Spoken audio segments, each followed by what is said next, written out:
கரூரில் நடந்தது பெருந்துயரம், கொடுந்துயரம். இதுவரை நடக்காத துயரம், இனி நடக்கக்கூடாத துயரம். மருத்துவமனைக்கு நான் நேரில் போய் பார்த்த காட்சிகள் இன்னும் என் கண்ணை விட்டு அகலலை. கனத்த மனநிலையிலையும் துயரத்திலையும் தான் இன்னும் இருக்கேன். செய்தி கிடைச்சதும் மாவட்ட நிர்வாகத்தை முடுக்கிவிட்டு எல்லா உத்தரவுகளையும் பிறப்பித்த பின்னாலும் என்னால் வீட்டில் இருக்க முடியல. உடனே அன்றைக்கி நைட்டே கரூருக்கு போனேன். குழந்தைகள், பெண்கள்னு 41 உயிர்களை நாம் இழந்திருக்கிறோம். இறந்து போனவங்க குடும்பத்துக்கு தலா 10 லட்சம் ரூபாய் அறிவித்து அதை உடனடியாக வழங்கிட்டு இருக்கோம். ஹாஸ்பிட்டலில் சிகிச்சை பெற்று வர்றவங்களுக்கு அரசு சார்பில் முழு சிகிச்சையை வழங்கி வரோம்.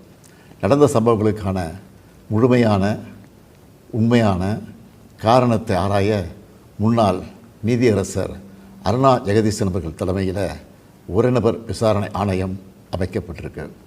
ஆணையத்தோட அறிக்கை அடிப்படையில் அரசோட அடுத்த கட்ட நடவடிக்கையில் இருக்கும்னு உறுதியளிக்கிறேன். இதற்கிடையே சோஷியல் மீடியாவில் சிலர் பரப்புற வதந்திகளையும் பொய் செய்திகளையும் பார்த்துட்டு தான் இருக்கேன். எந்த ஒரு அரசியல் கட்சி தலைவரும் தன்னோட தொண்டர்களும் அப்பாவி பொதுமக்களும் இறக்கிறத எப்பொழுதும் விரும்ப மாட்டாங்க. இந்த சம்பவத்தில் உயிரிழந்தவங்க எந்த கட்சி சார்ந்தவங்களாக இருந்தாலும் என்னை பொறுத்த வரைக்கும் அவங்க நம்மளோட தமிழ் உறவுகள். எனவே சோகமும் துயரமும் சூழ்ந்திருக்கக்கூடிய இந்த நிலையில் பொறுப்பற்ற முறையில் விஷமத்தனமான செய்திகளை தவிர்க்கணும்னு கேட்டுக்கிறேன். அரசியல் கட்சிகள், பொது அமைப்புகள் இது போன்ற நிகழ்ச்சிகள் நடத்தும்போது இனி வரும் காலங்களில் எத்தகைய பொறுப்போடு நடந்துக்கணும்ன்ற விதிமுறைகளை வகுக்க வேண்டியது நம்ம எல்லோருடைய கடமை. எனவே நீதியரசரின் ஆணைய அறிக்கை கிடைச்ச பிறகு எல்லா அரசியல் கட்சிகள், பொது அமைப்புகளோடு ஆலோசனை நடத்தி இதற்கான விதிகள், நெறிமுறைகள் வகுக்கப்படும்னு உறுதியளிக்கிறேன். அத்தகைய நெறிமுறைகளுக்கு எல்லாரும் ஒத்துழைப்பு தருவாங்கன்னு நம்புகிறேன். மனித உயிர்களே எல்லாத்துக்கும் மேலானது. மானுடப்பற்றே அனைவருக்கும் வேண்டியது.